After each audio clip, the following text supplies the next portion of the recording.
You are listening to The Wellness Project. I'm your host, Des, and this is episode number 132.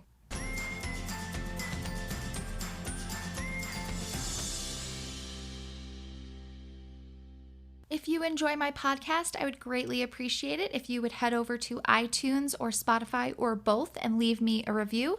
It helps the podcast to grow, it helps to gain listeners, and it helps to spread the word, and it helps to enable people to improve their mental health.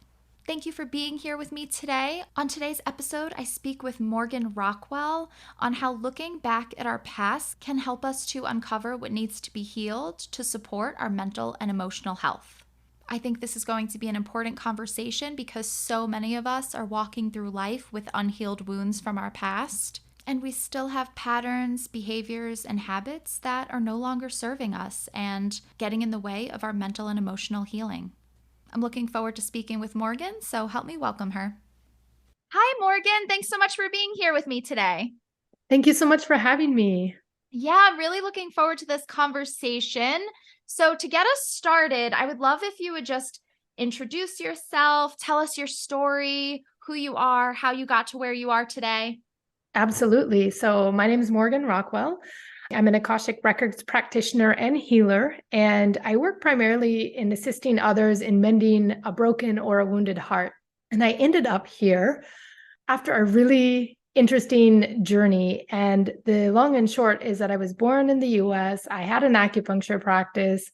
I lived there my whole life and had this great background in medicine. And I was really looking for a change.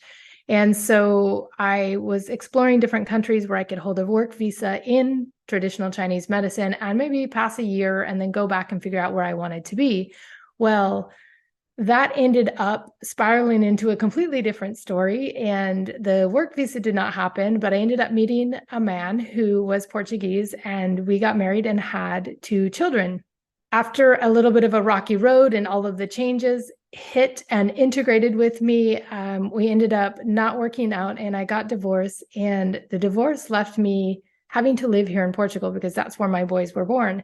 So it was a bit tricky to end up being a single mom in a foreign country where I could not actually hold a work visa in my previous area of expertise.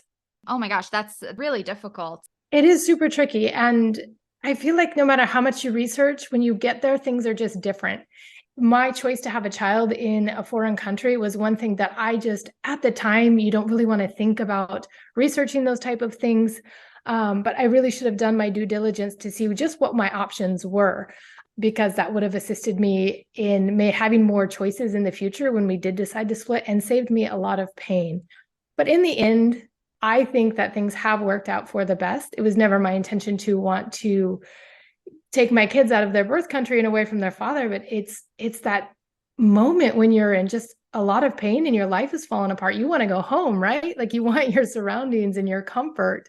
And that just wasn't a possibility for me. Right. Yeah. Especially going through that divorce, all of that heartbreak during that time, and probably not having your friends and family from home available to be that support for you.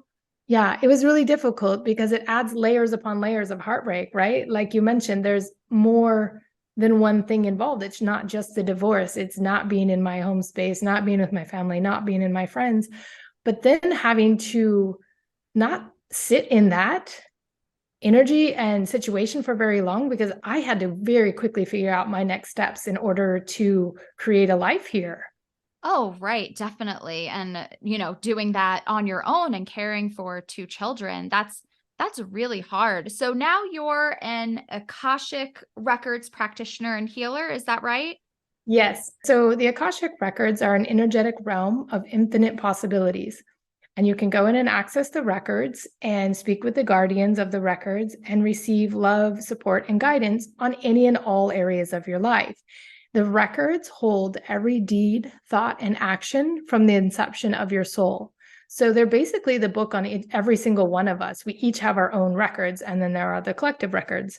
So when I was at the moment of not knowing what to do and really needing help, the records absolutely came calling. I had been familiar with what they were throughout my whole life. I've always been very intuitive, but when they showed up at the right and perfect moment, I knew that was the one tool that I needed to explore and embody so I could have some assistance and guidance in making those decisions on what my next step was.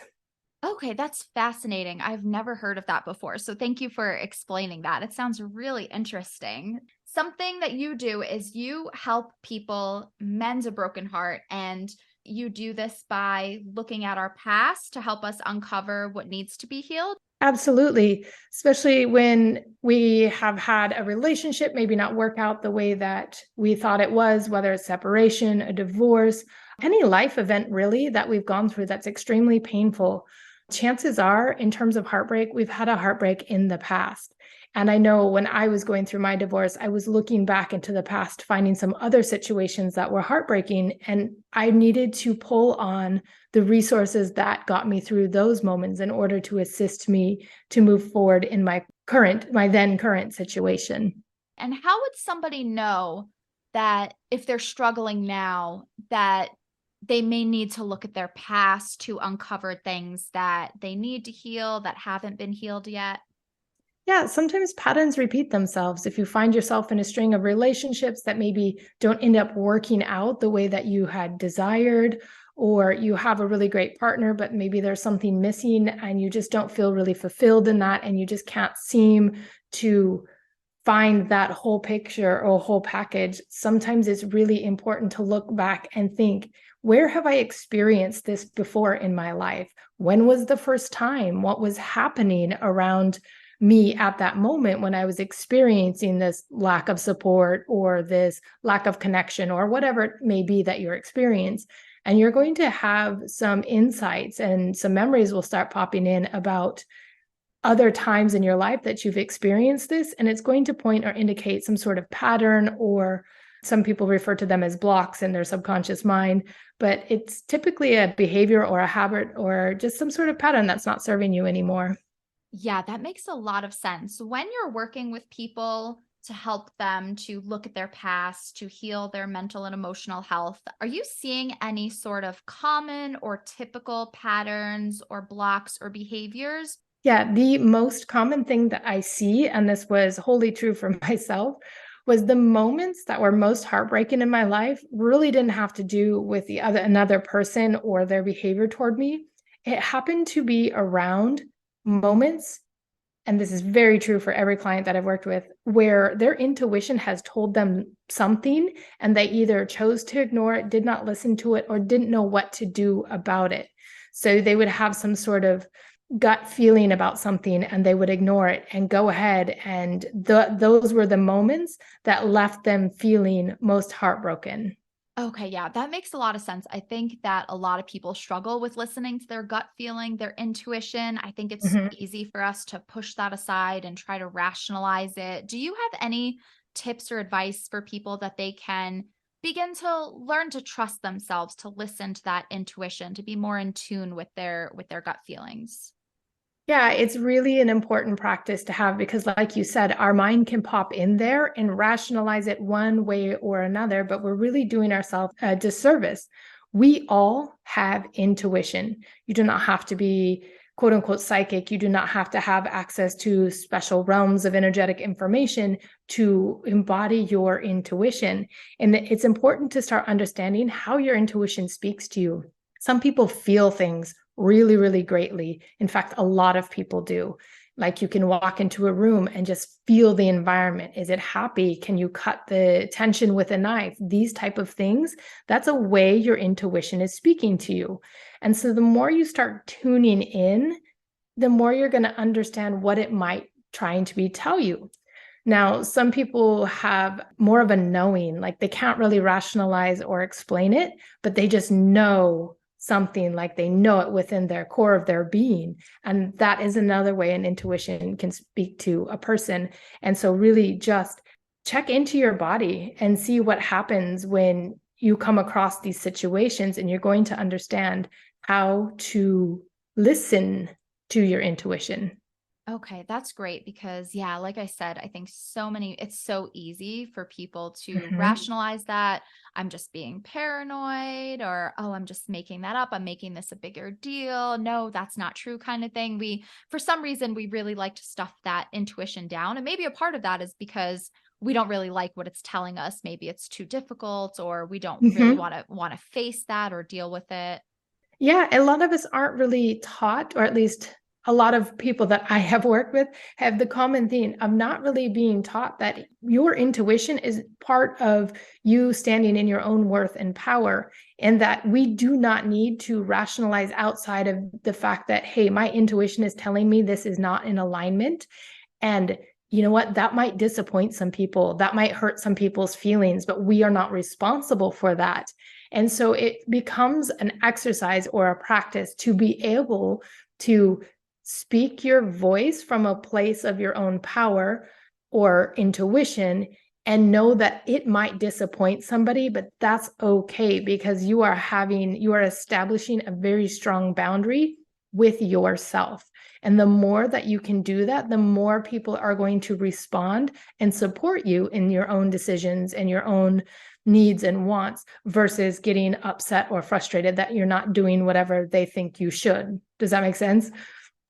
Oh, yeah, absolutely. It makes a lot of sense. And I want to go back to a little bit. So, looking at our past to heal our mental and emotional health, if they do go back and recognize those patterns or behaviors, how can they begin to heal those things to better support themselves now in the present and the future?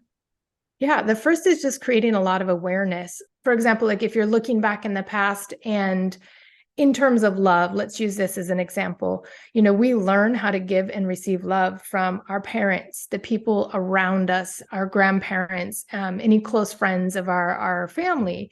And so that is part of an external conditioning, right? And so it may have worked for your parents, it may have worked for your grandparents, it may not have worked fully well for them, but we just adopt that knowing.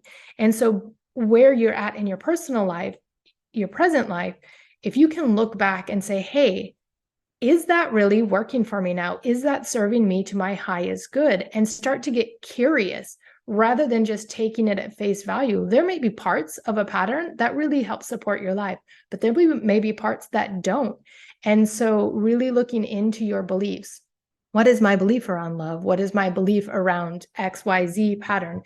And you'll start to flesh out what might be possibly a false belief. And then that gives you the chance and the opportunity to create a new belief around love, around money, around relationships, whatever it may be.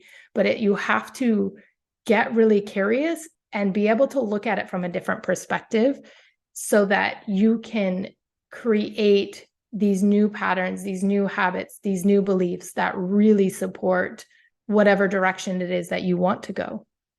Okay, that's great. And when you're working with people and looking at their past, looking at these patterns, behaviors, these blocks, do you find that some people become judgmental towards themselves, hold this self judgment, kind of in a way that they're maybe upset that they have these patterns or mad at themselves that they exhibit these behaviors repeatedly? Absolutely. Judgment is a huge, I want to say obstacle, because when we are stuck in judgment, it really keeps us frozen in that moment and doesn't allow for some healing to occur, because judgment is it's a very tough emotion and a tough place to be stuck in. Definitely can be, and it's hard enough when we judge other people, but ourselves Hmm. is a whole other beast to tackle. So, how do you work with people to get over that judgment, to release themselves from that judgment? Do you have any tips or advice for people that are really struggling with that? Yeah, absolutely. Going straight to the core of tackling self judgment is really tricky. So, what I typically do is assist people in getting really curious why they are so judgmental about themselves and or the situation. Sometimes it's easier to look at a situation rather than their own behavior. So, if you can start untangling the judgments around whatever life event left them feeling in a state of self judgment, then you can start to work with them to forgive how things had transpired. It doesn't put the forgiveness on yourself. It doesn't make you need to peel off those layers of judgment straight away, but it starts to loosen this knot of events, so to speak, so people can look at things from a different perspective. Okay, that's great. And I think how you said that awareness is really important. Looking at things from a different perspective is really important.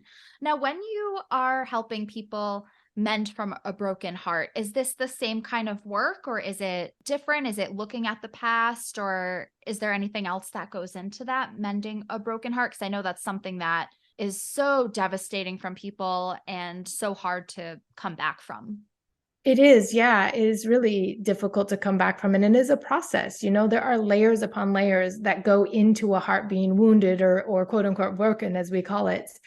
We definitely do look at the past. We look at a lot of external conditioning, like I was talking about. We look at what beliefs are we holding, or it's almost like a standard we hold ourselves to.